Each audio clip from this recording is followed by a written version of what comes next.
नमस्कार दोस्तों। आज की कहानी का शीर्षक है सन्यासी या गृहस्थ।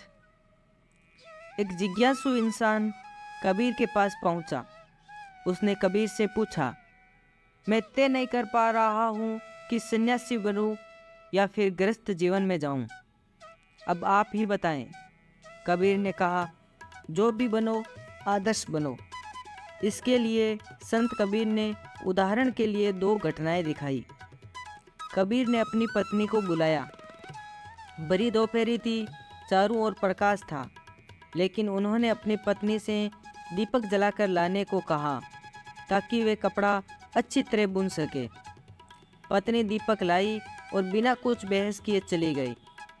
कबीर ने कहा, देखो भाई, गृहस्थ बनना चाहते हो तो परस्पर ऐसे विश्वासी बनना कि दूसरे की इच्छा ही अपनी इच्छा बने।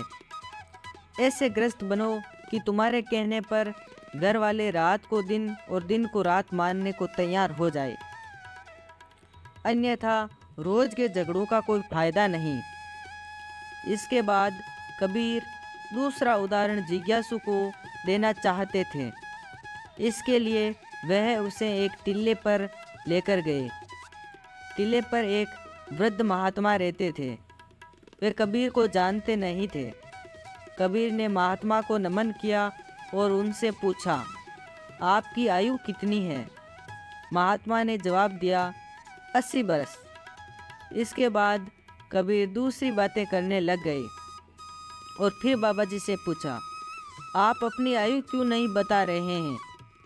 महात्मा ने कहा, बेटा, अभी तो मैंने सभी को बताया कि मैं 80 बरस का हूँ।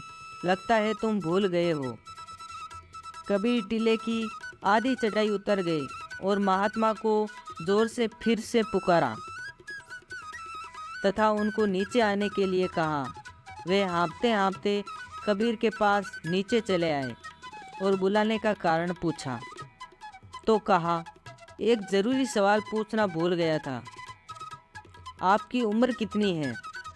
महात्मा को कबीर की बातों पर तनिक भी क्रोध नहीं आया और कहा, 80 बरस है, और फिर हंसते हुए वापस लौट गए। कबीर ने कहा, देखो, अगर सन्यासी बनना हो तो ऐसा बनना जिसे क्रोध ही ना आए। आप सभी का दिन शुभ हो।